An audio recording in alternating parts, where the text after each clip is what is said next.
नमस्कार, मैं हूं आचार्य सतीश अवस्थी और आपका बहुत स्वागत करता हूं लव विद एस्ट्रोलॉजी में। लव विद एस्ट्रोलॉजी में आज आपके जीवन को कंप्लीट किया जाता है। लव विद एस्ट्रोलॉजी में तुम्हारे लव रिलेशन, प्यार संबंधों को, रिलेशनशिप को, पारिवारिक लाइफ को, दाम्पत्य लाइफ को, तुम्हारी मैरिटल लाइफ को पूरी तरह से सजाया, संवारा और सुव्यवस्थित किया जाता है। इसमें किसी भी प्रकार का कोई भी संकट पूरी तरह से समाप्त करने का सलूशन आपको बताया जाता है। यहां पर पिछले 20 सालों में 20 लाख से अधिक लोग अभी तक धन्यवाद कर चुके हैं। रोज हजारों लोगों के काम हो रहे हैं और हर तरफ एक प्यार की लहर गूंज रही है। इस यात्रा को अभी कुछ महीनों से हमने YouTube पर भी प्रारंभ किया है। यहां पर भी हजारों लोगों का काम होना नित्य प्रारंभ हो चुका है। यहां रोज गीता, वेद, पुराण, शास्त्र, उपनिषद, बड़े बड़े ग्रंथों का सार आपके सामने परोसा जाता है। हम आपकी लाइफ को पूरी तरह से प्यार से ओतपोत करने का साधन क्रिएट करते हैं। अगर ये कहा जाए कि यहां जीना सिखाया जाता है, यहाँ प्यार में आपको संपूर्ण होना सिखाया जाता है, यहाँ प्यार में प्यार सिखाया जाता है और आपको आपसे मिलवाया जाता है। दुखी, परेशान, निराश, हताश, डिप्रेशन में पड़े हुए लोग, रोने वाले, बिलखने वाले, खाना नहीं खाने वाले, सोने वाले नहीं, हर तरह से जो परेशान हैं, उनकी लाइफ को पूरी तरह से सजा के संवार दिया जाता है और पूरी तरह से सुव्यवस्थित किया जाता है। इतना ही नहीं, इसके पूरे के पूरे सिस्टम को और सुव्यवस्थित किया जाता है। रोज रिसर्च करके आपके सामने 4 बजे हम लाइव आपके साथ गुफ्तगू करते हैं। आज मैं कह रहा हूं कि प्रेम अगर एक तरफा है, अगर प्रेम चाहे वो पहले से तुम्हें पता है कि एक तरफा प्रेम है और चाहे तुम्हें बाद में पता चले कि एक तरफा प्रेम है, हर स्थिति में तुम्हारे जीवन में प्यार में तुम्हारी जीत कैसे संभव हो सकती है। अब देखो, प्यार को एक तरफा समझने के लिए जब कोई कहता है कि एक तरफा प्रेम, तो ये केवल वो उस प्रेम की हम बात नहीं कर रहे हैं जब सामने वाला तुम्हें प्रेम नहीं करता और तुम प्रेम कर रहे हो। एक तरफा प्रेम वो भी है जब सामने वाला तुम्हारे साथ छल कर रहा था। एक तरफा प्रेम वो भी है जब वादा खिलाफी होने लगी, इसका मतलब प्यार तो सिर्फ तुमने ही किया था। एक तरफा प्रेम वो भी है जब आपको झलावे में रखा गया, आपके साथ बड़ी बड़ी बातें की गई और सबसे बड़ी बात पता है क्या है, फोन पे आपको ये लगता रहा कि वो हमारे लिए बहुत रोती है या बहुत रोता है। आपको नहीं पता कि फोन पर वो आवाजें रोने की निकाली जा रही हैं या सत्य में रोया जा रहा है। आप तो प्यार के वशीभूत हो तो आपको लगता तो सत्य में रोया जा रहा होगा। कोई लड़का होकर के भी अपने परिवार को मनाने में अक्षम है या मनाना ही नहीं चाहता, या शायद तुम्हारे सामने इस प्रकार से दिखाता है कि घर वाले नहीं मान रहे। कोई लड़की होकर के भी प्यार की भावनाओं के बजाय सिर्फ और सिर्फ तुम्हारा इस्तेमाल करके निकल गई और तुम समझ नहीं पाए। ये सब एक तरफा प्रेम के अंतर्गत आते हैं। एक तरफा प्रेम के और बड़े विश्लेषण हैं। एक तरफा प्रेम वो भी है जब स्वार्थ में प्यार किया गया हो। एक तरफ से स्वार्थ था, दूसरी तरफ से प्यार था।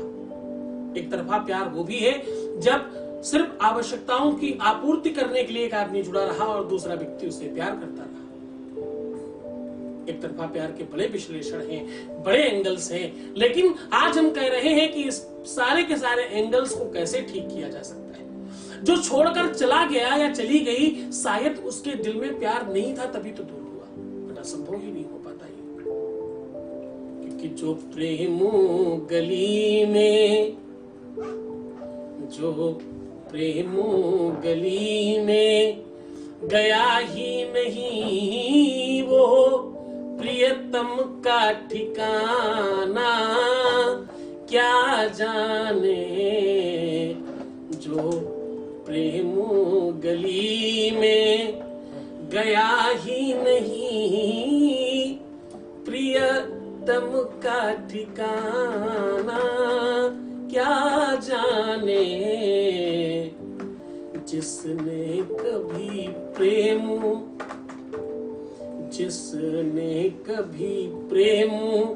किया ही नहीं, वो प्रेम निभाना क्या जाने, जिसने कभी प्रेम किया ही नहीं, वो प्रेम निभाना क्या जाने।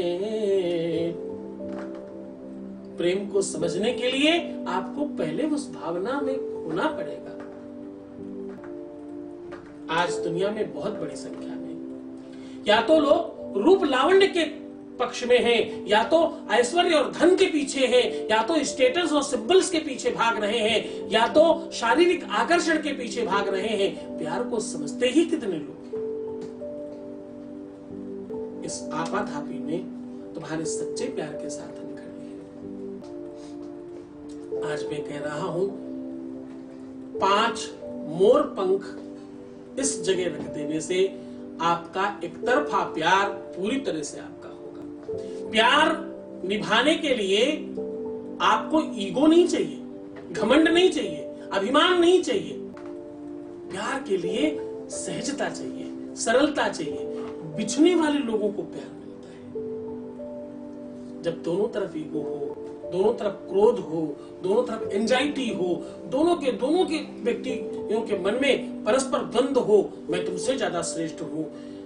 जब तक हम प्यार में एक को भगवान और दूसरे को भक्त नहीं बनाते, तब तक प्यार नहीं सफल हो पाएगा।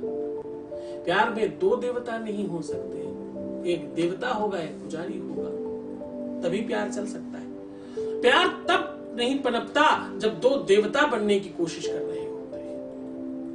एक भक्त होगा तो एक भगवान होगा, तो प्यार चलेगा। और प्यार में जो भगवान होगा, उसका जो भक्त होगा, उसकी भक्ति की शक्ति से प्रेम चलेगा। उसमें कोई आदान प्रदान महत्वपूर्ण नहीं लगता, कोई आकर्षण महत्वपूर्ण नहीं लगता, क्योंकि भगवान तो सिर्फ भगवान है। भगवान छोटे मंदिर में हो या बड़े मंदिर में, भगवान भगवान है।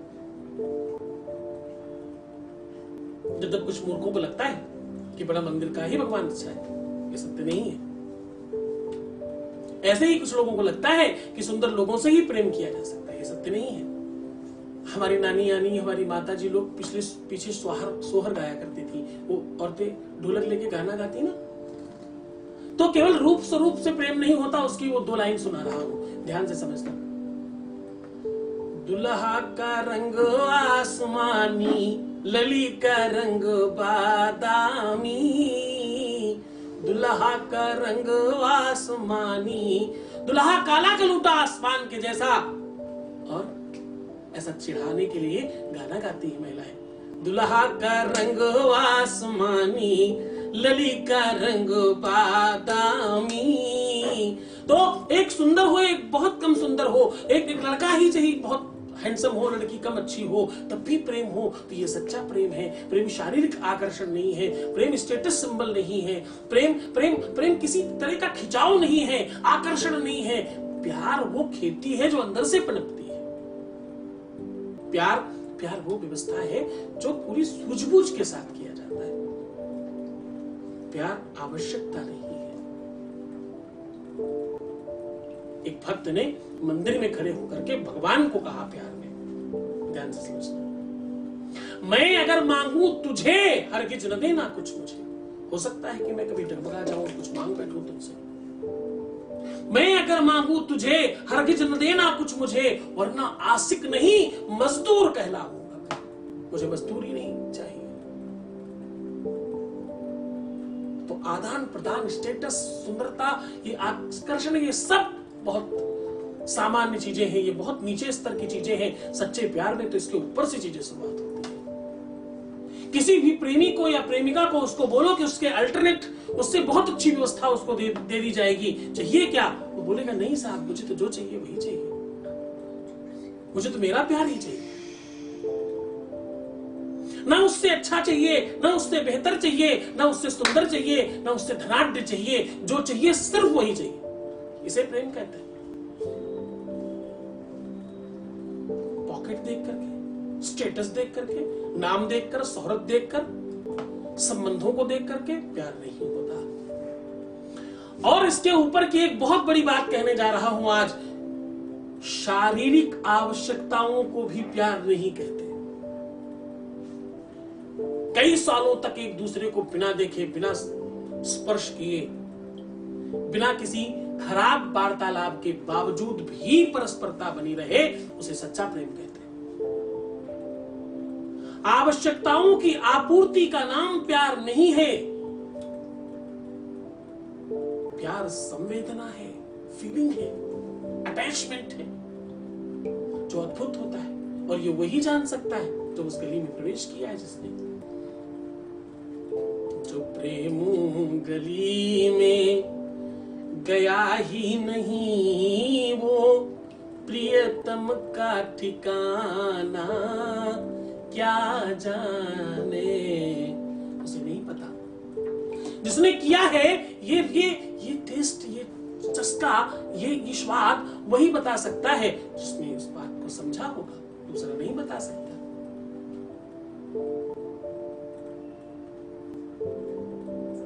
तो ये बहुत परस्पर है।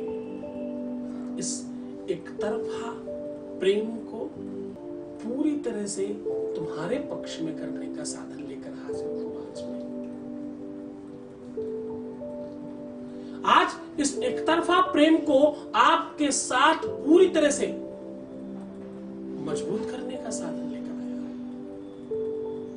आज मैं कह रहा हूं, ये सॉल्यूशन, ये उपचार, ये व्यवस्था आपको पूरी तरह से इसमें कंप्लीट करेगी।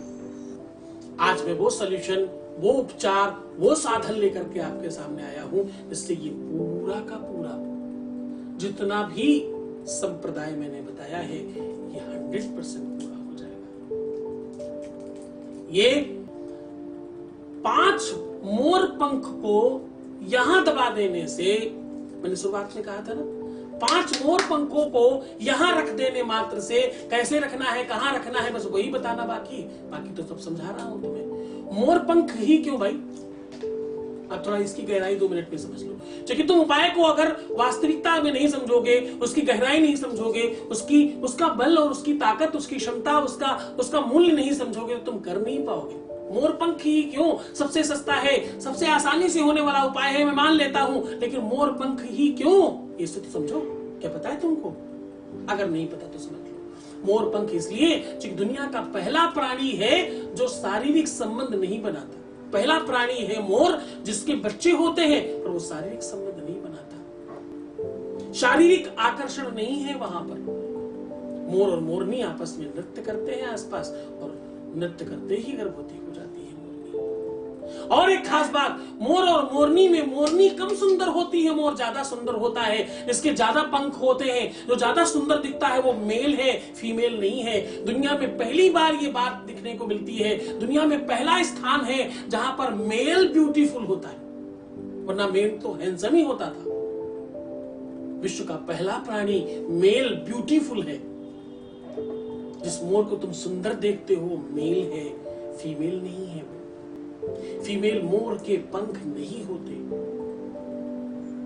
बहुत छोटा सा दिखता है। उसका वो जो पीछे का पंख वाला एरिया है उसको नहीं होता।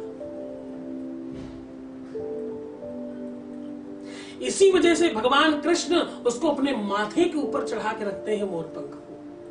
क्यों? क्योंकि उसे सिर्फ प्रेम है, आवश्यकताओं का आदान प्रदान नहीं है वहां, यहां तक कि शारीरिक नीड भी नहीं है वहां। इसलिए भगवान कृष्ण ने उसको अपने माथे पे चढ़ा के रखा है। भगवान विष्णु ने उसको अपना वाहन बना रखा है। उसी मोर की बात कर रहा हूं। इसका पंख केवल यही काम नहीं करता, और कई सारी चीजों में काम करता है। जिनको बुरे सपने आते हो, जिनको खराब सपने दिखते हो, जो डर जाते हो, जो अकेले सोने में दिक्कत करते हो, जिनको नींद नहीं आती हो, जिनको रात में बहुत तकलीफें आती हो और चौंक जाते हो, रात में बकबक करते हो, खर्राटे मारते हो, ऐसी कई सारी चीजों की दवाई है मोरपंख। अगर मोरपंख रख दीजिए तो ये सब चीजें समाप्त हो जाती है। घर में बहुत छिपकलियां आ रही हो, कीड़े बहुत सारे हो, मोरपंख रख दीजिए, खत्म हो जाएगा। जिनकी कुंडली में काल सर्प योग हो, रोज अपने आप को मोर पंख से झाड़ना शुरू कर दें। 27 दिनों के बाद काल सर्प योग दोष समाप्त। लाखों रुपए का पूजा कराते हो, फ्री फंड में हो जाएगा। अब मैं बता रहा हूं वो सॉल्यूशन जिससे तुम्हारे जीवन में वो बिगड़ा हुआ प्यार, वो खराब प्यार, वो एक तरफा प्यार, या अचानक पता चला कि तुम ही प्यार कर रहे थे, वो सब प्रकार के प्यार को आप अपना बना पाओगे। ये प्यार चाहे आपके अपने जीवन साथी के साथ हो, चाहे तुम्हारे पार्टनर के साथ हो, दोनों ही परिस्थिति में तुम उसे अपना बना पाओगे। सीधा उपाय को लेकर के चलते हैं, उसके पहले एक वॉइस मैसेज ले लेते हैं। Voice message please. गुरुजी आपको कोट कोट प्रणाम जी। गुरुजी, मैं विनीश कुमार मैनपुरी से हूँ। गुरुजी आपको बहुत बहुत बहुत थैंक यू। आज उनकी मम्मी ने मुझसे बात की, आपके आशीर्वाद से जल्दी ही वो भी मुझसे बात करेगी। आपका आशीर्वाद यूं ही मेरे ऊपर बना रहे गुरुजी। अच्छा, बहुत बहुत बहुत धन्यवाद गुरुजी, आपका बहुत बहुत। आप मेरे लिए भगवान हो गुरुजी। मैं बिल्कुल टूट चुका था जब भी मैंने यूट्यूब पे आपकी वीडियो देखी। मुझे बिलीव हुआ कि हाँ, आप मुझे मेरे प्यार से मिला सकते हो जी। इस तरह मैं आपसे जुड़ा गुरुजी, और मेरा 80% कम हो गया है। अच्छा, वो 20% भी हो जाएगा। बहुत बहुत धन्यवाद, बहुत साधुवाद, बहुत आशीर्वाद, बहुत खुश रहो आप, बहुत प्रसन्न रहो। ये सब कुछ तुम्हारी वजह से हुआ है। ये पूरा लाभ, ये पूरी बेनिफिट, ये जो भी कुछ तुम्हें प्राप्त हुआ ना, ये तुम्हारी श्रद्धा विश्वास है, तुम्हारा किया हुआ कर्म है। तुम्हारे कर्मों में तुमने चेंज किया, तुमने अपने जीवन में चेंज किया, तुमने अपना रहन सहन चेंज किया, कई सारी चीजों में तुमने बहुत परिश्रम किया है, इसलिए इतनी जल्दी तुम्हारा काम हो पाया। बहुत बहुत धन्यवाद, साधुवाद कि तुम हमारे बताए हुए रास्ते पर चल के हमारे क्लास में अव्वल आ रहे हो। तुम हजारों लोगों के काम जिनके हो रहे हैं, उन सबको बहुत सैल्यूट कि तुम अच्छी तरीके से कर रहे हो, इसलिए काम हो रहे हैं। तुमने मुझे 95% हिट किया है, 95% सक्सेस रेट पर लेकर के आए हो तुम सब। क्यों? क्योंकि तुम अच्छे बच्चे हो, तुम वो सब पढ़ते हो जो मैं पढ़ाता हूँ, तुम वो सब कुछ करते हो जो मैं तुम्हें सिखाता हूँ, इसलिए तुम सक्सेस हो रहे हो, इसलिए तुम्हारी लाइफ में परिवर्तन आ रहा है, इसलिए तुम्हारा सब कुछ बेहतर होता जा रहा है। अब आपको करना यह है कि आपको 3 प्रकार के धागे लेने हैं। कोई भी 3 रंग हो सकते हैं, लाल पीला काला हो सकता है, गुलाबी बैंगनी बसंती हो सकता है, कोई भी कलर। उन 3 कलर के धागों से मोरपंख के पीछे वाले हिस्से को बांध लें। धागे की नाप कम से कम आपके 1 हाथ होनी चाहिए, मिडिल फिंगर से कोनी तक, कम से कम। इससे ऊपर कितना भी रख सकते हो। पीछे पूंछ की तरफ बांधना है, जहां पर उसकी सुंदरता नहीं होती, जो व्हाइट वाला पोर्शन होता है, बस उस जगह पे उसको लपेट देना है, तीनों को अलग अलग, यानी 3 गांठें बन जाएंगी आपकी। ये ब्रह्मा विष्णु महेश है, महाकाली, महालक्ष्मी, महासरस्वती है, ये 3 देवता हैं, 3 काल हैं, 3 लोक हैं, 3 पहर हैं, ये बहुत कुछ है, उसको वैसे ही मानना। अब इसमें तीनों में हल्दी पहले लगाना और सिंदूर उसके ऊपर से लगाना। हल्दी की छाप थोड़ी बड़ी रखना, सिंदूर की छाप थोड़ी छोटी रखना, और बोलना कृष्णाय वासुदेवाय हरये परमात्मने प्रणत क्लेशनाशाय गोविंदाय नमो नमः। ऐसा मंत्र बोल के अपने ही पेट के नीचे दबा कर रख लेना, बस उस पर सोते रहना। तुम्हें सिर्फ सोना है, तुम्हें सैया सुख विवाह के बाद जो मिलता है, विवाह के पश्चात जो तुम्हारे पार्टनर के साथ तुम्हारे संसर्ग होते हैं, तुम्हारे जीवन में जो सुख मिलता है, तो तुम्हारे जीवन में पार्टनर आने का आगाज बनता है, जो उसके वेलकम करने की भावना आपके अंदर उत्पन्न होगी, ऐसी कई सारी चीजों में चेंज आ जाएगा। करते ही बेनिफिट है, इसको हटाना मत, कम से कम 2 हफ्ते तक। उसके बाद तुम्हारी मर्जी, तुम्हें अच्छा लगे तो कंटिन्यू कर सकते, नहीं हटा के कहीं टांग सकते।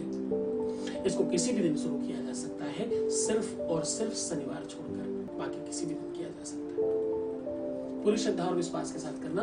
इसमें तुम्हारे इष्ट के प्रति भक्ति और अपने गुरु के प्रति श्रद्धा की जरूरत होगी, उनका आदेश चाहिए होगा, इसमें पूरा श्रद्धा और विश्वास चाहिए होगी। खूब मन से, खूब आनंद से रहो, तुम्हारे जीवन में प्यार भरे, तुम्हारा सब कुछ ठीक हो जाए, जो तुम्हारी आवश्यकताएं हैं, जो तुम्हारी इच्छाएं हैं, तुम बेहतर रहो और अच्छे हो जाओ। खूब पानी पीना, मुस्कुराना, सुंदर बनने की कोशिश करना, अच्छा रहने का प्रयत्न करना। मैं हूं तुम्हारे साथ, छोड़कर जा रहा हूं तुम्हें उन गलियों में, पगडंडियों में, उन ख्यालों में, उन विचारों में, जहां सिर्फ और सिर्फ प्रेम है। ओम नमः शिवाय।